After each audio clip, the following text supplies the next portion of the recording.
Africa's independence party is losing touch with reality. We explore further.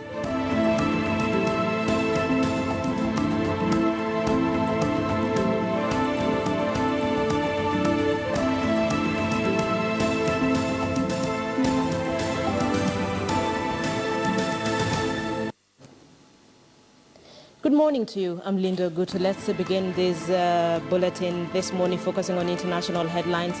This morning, we would like to pick your mind just a little bit on our top story. It's a top story that is revolving around recent happenings in South Africa and what happened to ANC in the municipal council elections. So this morning we're asking you, do you believe Africa's independent political parties have lost touch with issues affecting the continent today? Do you believe Africa's independent political parties have lost touch with issues affecting the continent today? Let us know what you think.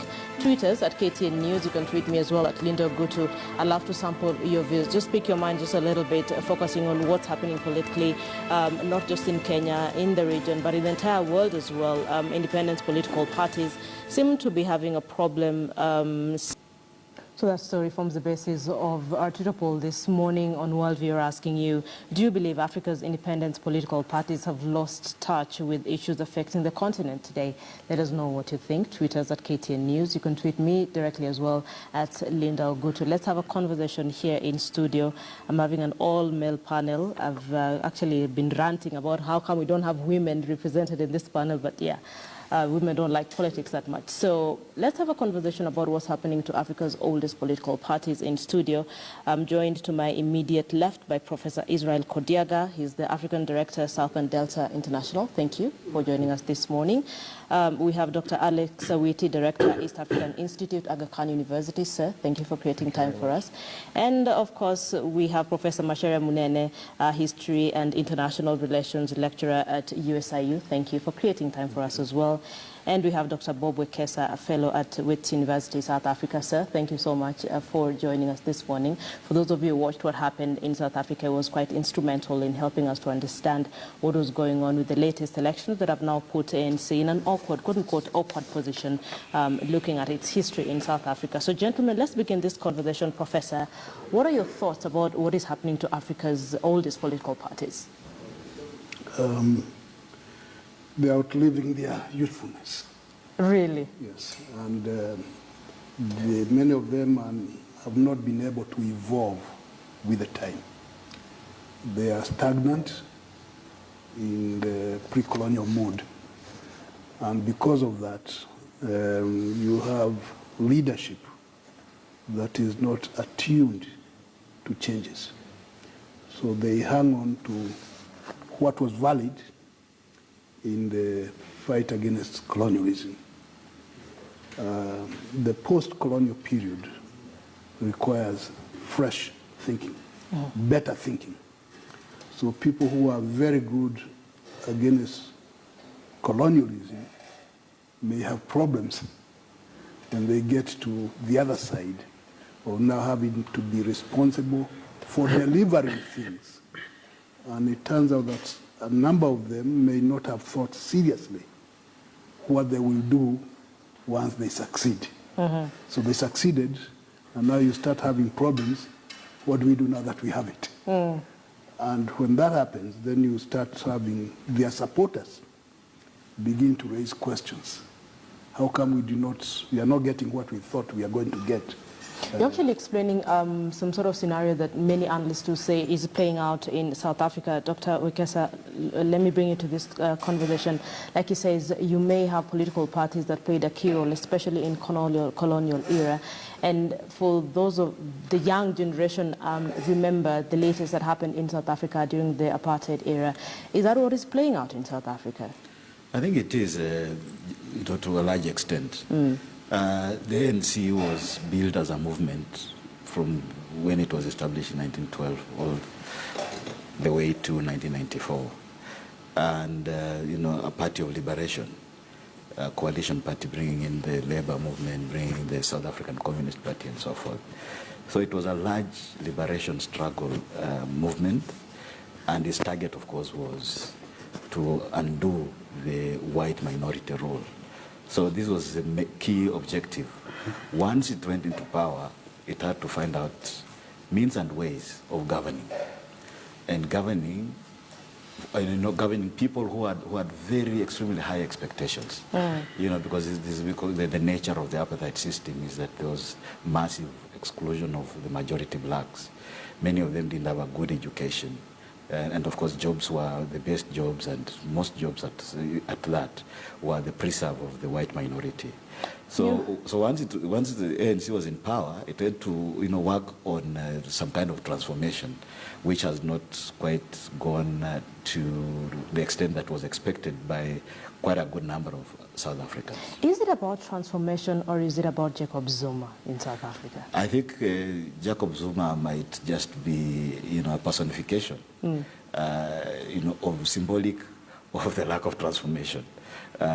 So he is a living, in his body, in his person, we see the inability to rise to the occasion and lead to fulfill the expectations, which were very high, I believe.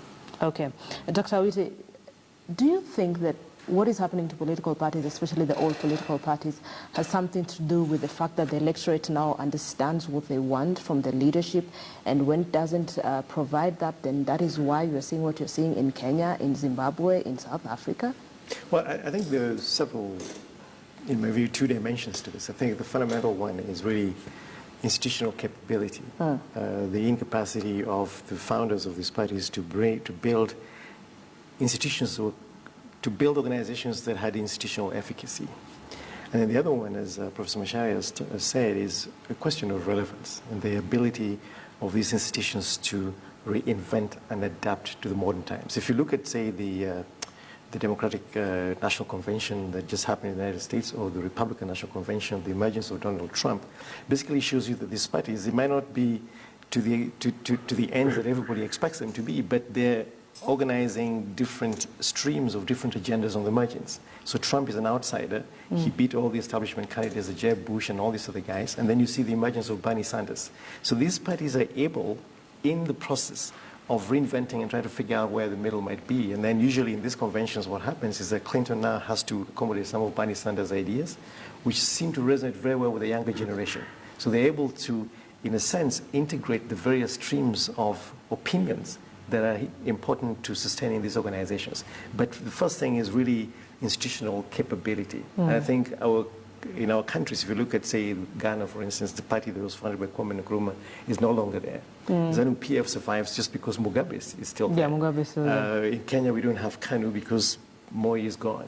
It's still there, not significantly, but not as a credible and believable organization of political direction. So I think, and then if you see Kenya's second liberation, all the parties that were there in the beginning are basically comatose.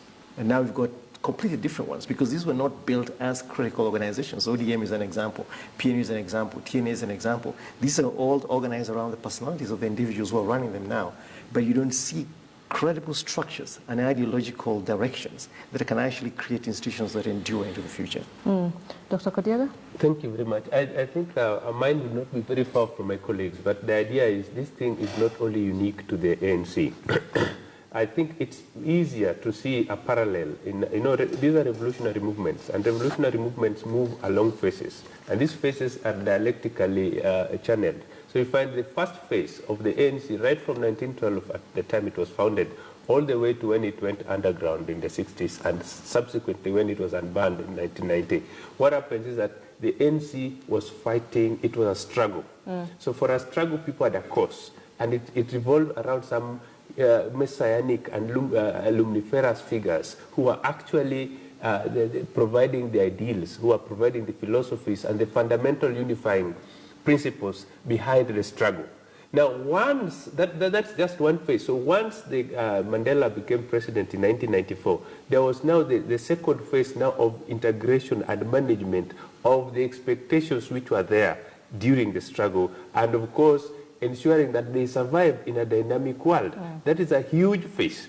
Then, of course, we come to the later phase of now trying to nurture new leadership. You'll realize that in most cases, these parties die. They age just like one grows and age with the passing on of their founders. So the moment the Mandelas of this world went, the Oliver Tambos were no more, then of course you would not be surprised to see charlatans like, of course, our good friend Jacob and many others coming onto the scene. That is not any different from CCM in Tanzania.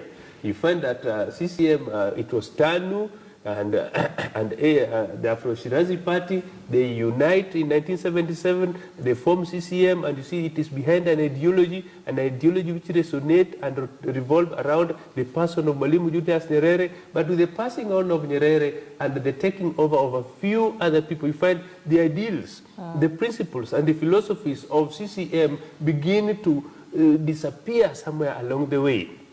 The same is happening in Zimbabwe. Mugabe is holding the ZANU-PF together just because he's still alive. But trust me, the moment Mugabe is out of the scene, that will be the end. So essentially, it is that aspect of parties naturally have to age. And when they age, there is need for replenishing the stock of the membership of the cadre. And that comes in through basic induction, it comes through mentorship and along many other things. I wish to say here and now that the situation in the ANC also has more to do with the emergence of a new generation, which is, they are called the born frees. These are people who were actually born between 1985 to 1990. Trust me, they are under 40. And they have no knowledge of apartheid. If anything, what they have heard about apartheid is all in storybooks. That's history for them. To them, you talk of apartheid, you talk of Botha, it's the same way you'll be talking of Vasco da Gama to many of these young people in this country. So when you tell them that, look, we fought so hard to get apartheid out of the system, they don't understand what are you talking about. And these are the voters. So what happens, they have critical issues. They have unemployment they want to, which they want the government to address. They have issues to do with their involvement in decision making. They have a lot of issues. So basically they have issues they want addressed, and they really do not care who's in government as long as that person addresses their issues. And that is the point. And then they're the bulk of the voters. Okay. So that is exactly what has happened. And that is where even you see the Malemas of this world come in. You know, Doctor? They resonate with that type of generation. Dr. Wekesa, is it a generational issue, or is it that democracy is maturing in Africa? I think it's a combination of factors. Generational issues are one major factor indeed. I mean, the relevance of a party should go with the dynamism in society. So these days, for example, on the global stage, we talk about globalization. And youth in many countries want to travel out, you know, get educated in Kenya, work in Manila, Philippines, and so forth. So the whole, you know, area of globalization suggests that even political parties internally have to be agile and be on the cutting edge as to the issues that the youth in a country, you know, are more interested in. In terms of age as a factor in the particular instance of South Africa, you know, like I want to agree with Prof. Some of my students at Wits University, you know, when you talk about, you know, you ask them about Oliver Tambo, they talk about the airport, you know, OR Tambo Airport, and you'll be shocked. I mean, you say, I mean, and you're South African. You talk about you know, the leaders of the ANC of the past, and they just have no understanding. You ask them about Nelson Mandela's history, you know, aspects of Nelson Mandela, what do they know he did? They just say, you know, he was president, first president, and perhaps mention a couple of other innocuous aspects, and that's it. So indeed, you know, the generational transition is an important consideration. But beyond that, in the particular incidence of ANC, it was a very solid, it was and it remains to some extent a very solid organization, even structurally. Until now. Until now. In fact, the way we are talking as if it is actually dead is not yet. It just got a major shock. I think the thing that surprised so many people is that they didn't expect it to get such a blow in this latest election. Right. No, but essentially they got probably about 53% of the vote. But looking at history, someone would expect them to do better. Yeah, it was expected that they will take Shwane, and you know the metros in the Gauteng area, which is Johannesburg, Pretoria, and so forth. They were expected to retain the whole area of Nelson Mandela Bay, which includes Port Elizabeth. They were, expected to hang on to their hold or their percentage in the Western Cape and the areas around Cape Town. They were shaken in around 23 councils that are hanging. So this was not expected. But I think it's also the structure of and the modus operandi of South African politics. If it was elsewhere, in Tanzania, for example, John Magufuli won by just slightly over 50%, and he's very comfortable. I mean, it's as if he actually did a marvelous job. Museveni in Uganda equally has faced quite some challenge. He's not outright winning most times. Yeah. But I was actually mentioning the fact that the structures of ANC were solid because the organization existed both within and outside the country during, it was an exiled party. And if you look at it, it borrows a lot from communist organizations. They talk of cadres, they talk of the ANC in Western Cape, the way we'll talk, for example, of TNA of Western Kenya, TNA in Coast Province, or so forth. So I think the structures that were established seem to be creaking, seem to be falling apart with time. If you look at it, it is as if another factor that one wants to consider is that perhaps the ANC also is just aging, like my colleagues have said. It's a natural attrition almost. That if you are you have been on the scene for far too long, people want to try something else. Yeah, you get tired. You want the wars that you fight within the party, after some time wear you down. They kind of just become too much for you to handle and so forth. So Dr. Witte? Well, I think looking at taking all this in totality, I think what is really missing is institutional building, which I think is not just limited to political organizations in our countries, but it's also the structure of state, the capability and responsiveness of state. And I think, and one of the things that is critical is that, yes, there's a shifting and changing demographic. If the founding ideals and aspirations of building those parties in the beginning was freedom, now we need a different kind of freedom. Freedom from unemployment, freedom from insecurity, freedom from hunger, freedom from homelessness. These are the things that political organizations ought to address. And I don't think that these things somewhat kind of obscure to an older generation in politics. These are contemporary issues. A grandfather would be just as much concerned about insecurity and all these contemporary problems like unemployment and the fact that our young people are coming out of universities who do not have the right skills to get into the job market. So I think part of it is an indictment, and the fact is that the political organizations are out of touch with the current reality, and that's why they're fraying on the sides, and that's why they're also like imploding.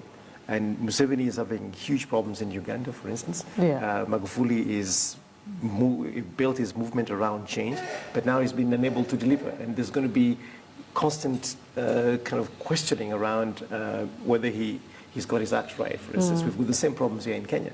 Raila Odinga is a great politician, but I don't think he speaks to the current generation. Uhuru is a good politician, but I think he's now getting overwhelmed by the pressing issues of creating things that are believable. Politics is about what we can see, feel, and touch. Politics has to be believed. It can't be some airy-fairy kind of promises that you make in big political rallies. So to the extent that these political parties are not delivering the goods that the general majority, which is a younger demographic, wants, jobs and livelihood security, then they will still have critical problems of relevance. Let me talk about the issue of generation. The two of you have actually brought it up, and bring in Professor.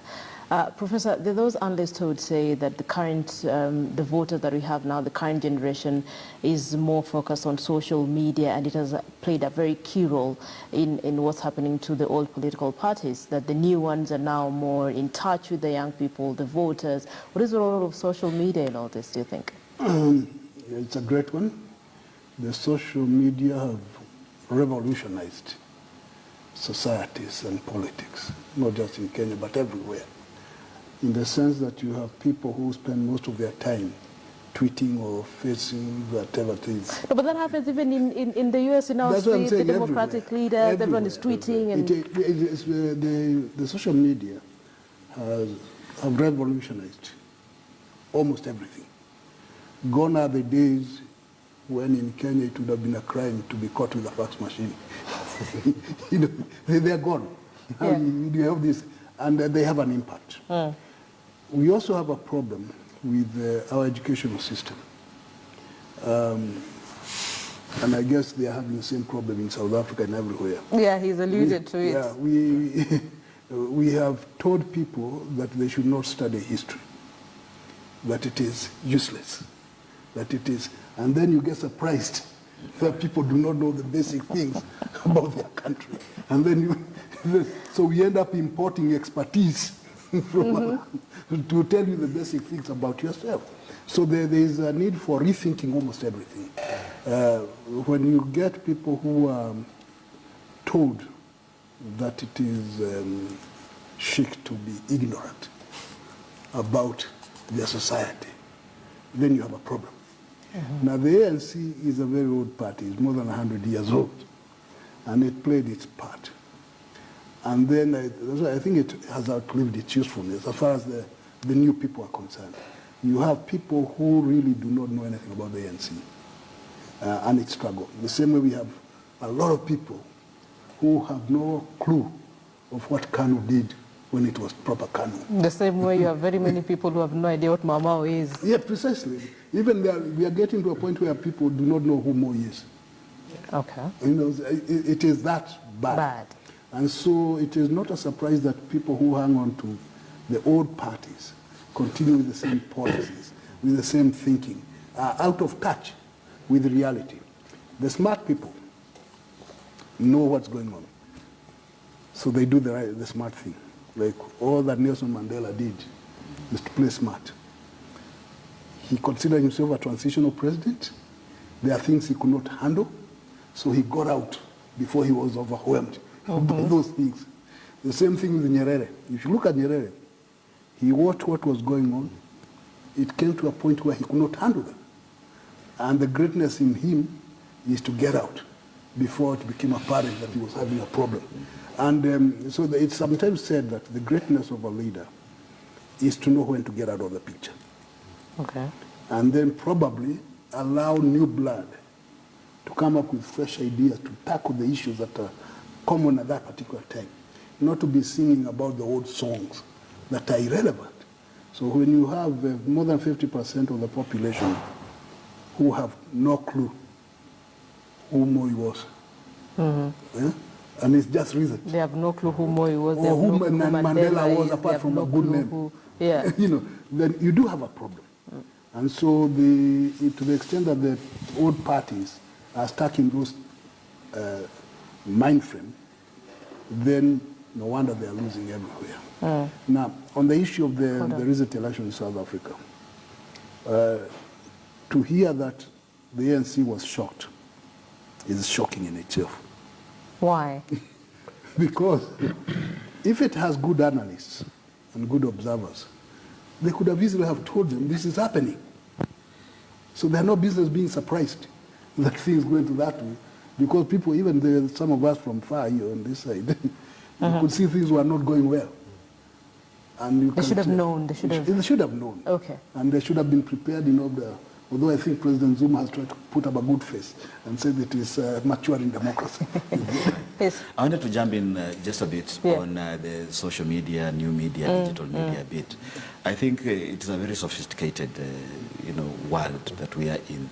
And much as we might put a lot of premium on WhatsApp, Facebook, and Twitter, and Instagram, I think we need to be careful not to see them as the all and end all of a new world. The KTN is still very vibrant and also co-opting that.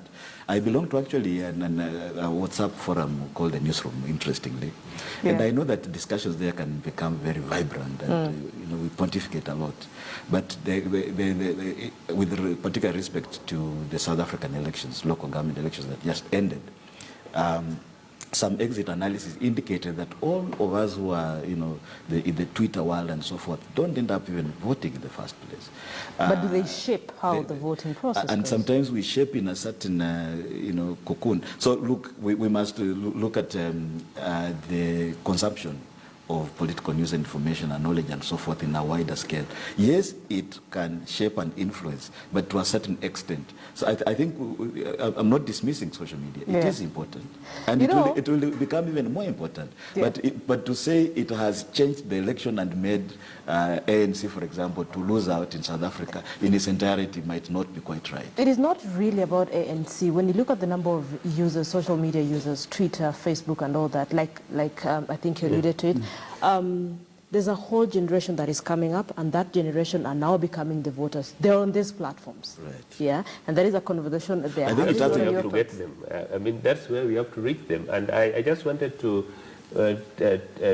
take two issues. One, I agree with my wonderful teacher, Professor Munena. This is my teacher. Oh, he is your teacher. Yes, that it is shocking that the ANC was shocked at the results. Actually, what is shocking is that the ANC is shocked. Because one, the writing was on the wall. There were issues to do with corruption, which have bedeviled the government of Zuma right from the time he got in.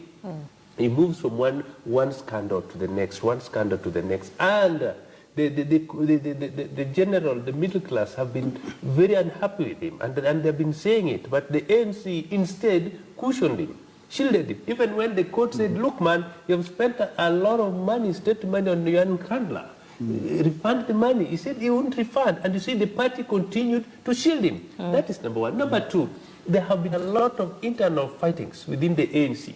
And these fightings have been in since right from when Zuma took over, that you even find some members of the ANC went and formed COP, which was essentially a splinter group of the ANC. Thirdly, there have been issues to do with the mismanagement along those municipalities. For example, Tshwane, I mean Pretoria, it is a fact that a lot has been happening, and Zuma sits up there at the Union Building. It is shocking that he's shocked that these things were not seen. So I think the thing is, the ANC buried their heads in the sand, and the red flags were there for all to see. And this election does not mean that it is the end of the ANC, but it is a wake-up call. It is like the people, the members of the ANC are saying, look, you guys, you better sort yourselves up or we are going to get rid of you.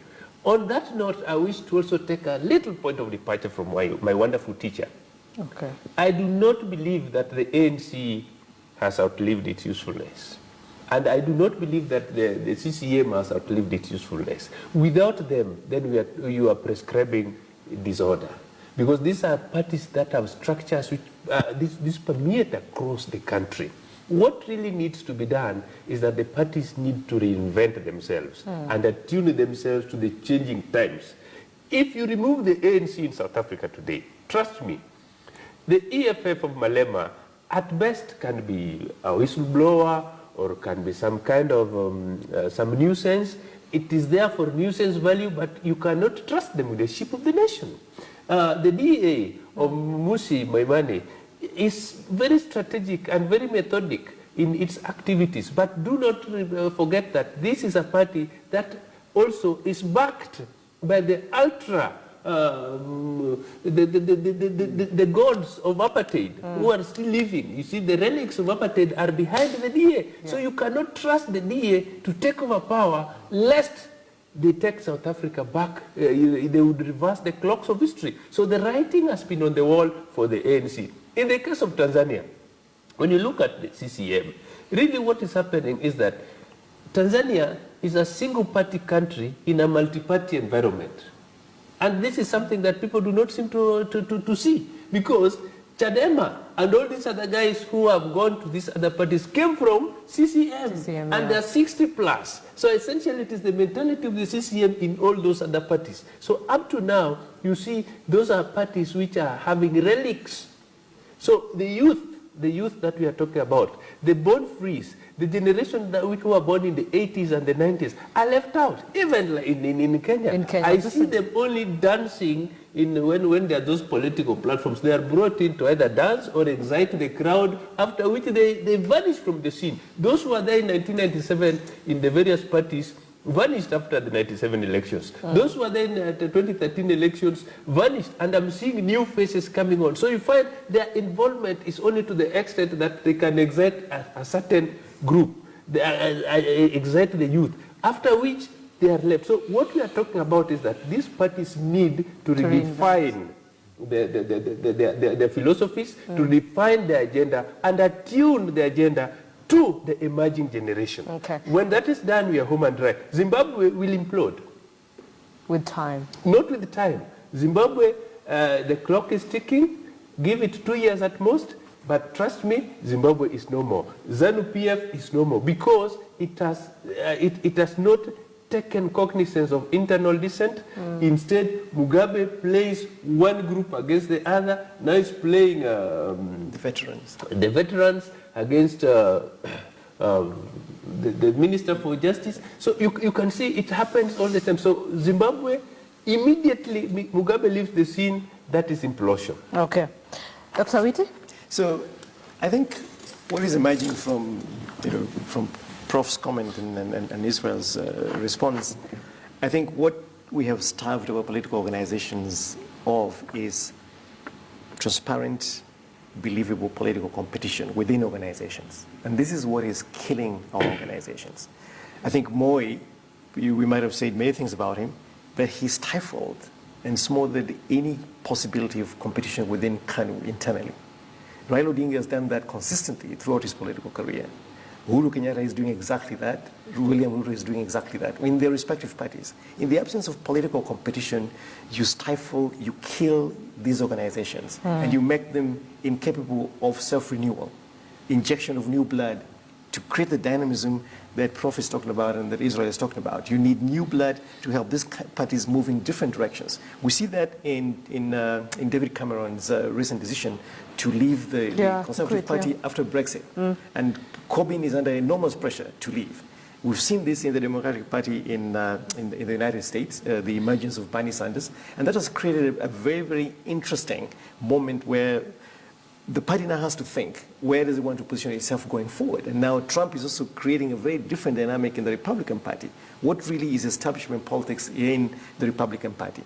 In Africa today, and Museveni is doing the same thing with this party, and Kagame is doing exactly the same thing. So I think to the extent that we do not create opportunities for internal competition within these parties that then allow different wings of the party to weigh in and own that process of renewal and methodic response to a changing and dynamic political landscape, then these parties run the risk of what Prof just described. They become irrelevant. Their political leaders sit there and they just beat time. They'll be kicked out or swept by the opposition, which is where the places now where you create places for political competition. I would like to say, this might be controversial, I don't think that Kenya's problem before 1990 was really the absence of multi-party politics or democracy. What was the problem? The problem was lack of internal competition within KANU itself as a party that existed then. We'd have done just okay if there was competition within that and a process of leadership, mentoring, and credible succession within the party hierarchy. So I think Nyerere basically did that. He opened the door for political succession. And Mandela also did that. He opened the door to allow other players to come in. Museveni could change the game if he did the same thing by saying, okay, now it's over. And Kagame might actually do the same thing. But it goes back to Israel's point, where is the place where Africa's next political leadership class is mentored and groomed for leadership? And where is that space where we learn? Politics is not something you're just born a politician. It's an organizational structure. It's a process. It is leadership in all of its forms. But we miss out because we don't create those spaces where that happens. Professor.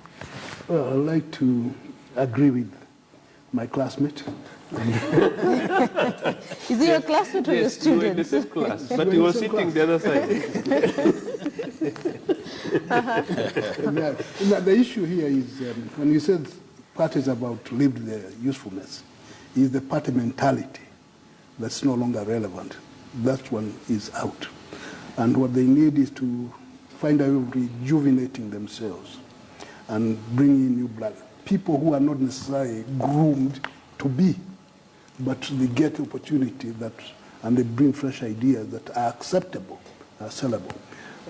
When that opportunity is denied, there are people who are naturally cut out to be leaders. And if they are not given the opportunity, they will find the opportunity themselves. They will come up with new parties, and because they are credible, they have a large following. When that large following becomes formidable, what you end up having is they will start saying that they have a new party, which is challenging what? The status quo. And if they are smart, they will organize that party in such a way that it will appear to be inclusive. And then if there comes a time they see what's happening, they might do a Nyerere or Mandela and just say, okay, we've created this thing, it's vibrant. Yeah. You people choose somebody else. Pick someone else. But I'll be there supporting all the time.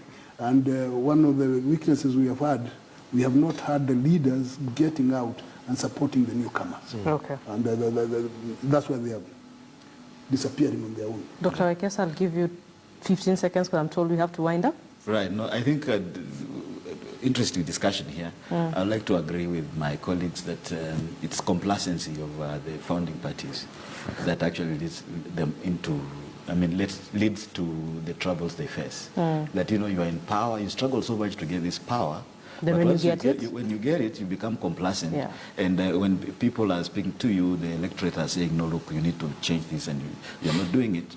They'll give you, a response through the ballot and tell you to shape up or ship out. Okay. And I think the last thing I would like to say also is that there's something that South Africa can actually learn from Kenya. Okay. We have always said Kenya should learn from South Africa because South Africa is the big brother of the continent. Okay. They are going into kind of coalitions to kind of manage the metros, the cities that didn't have a clear winner. We had our interesting time of Nusu Mukate and Nusu Muketa, but I don't think coalition politics. They can come here and learn a bit. All right. Gentlemen, thank you so much for having a very interesting conversation about the fate of political parties in the region, in Kenya, looking at what happened in South Africa. My immediate left, Professor Israel Kodiaga, African Director, Southern Delta International, thank you for your time. We had Dr. Alex Owiti, Director, East African Institute at the Khan University, thank you. We had Professor Macharia Munene, History and International Relations Lecturer at USIU, and of course, Dr. Bob Wekesa, Fellow at Wits University, South Africa. Gentlemen, thank you so much for creating time and having this discussion with us. People, that's why we leave it on Worldview this morning. Let's just recap our Twitter poll this morning. We had asked you if you believe Africa's independent political parties have lost touch with issues affecting the continent today. 96% of you say yes, 4% of you say no. Allow me to leave it at that point. I'm Linda Ogutu. Have a good morning.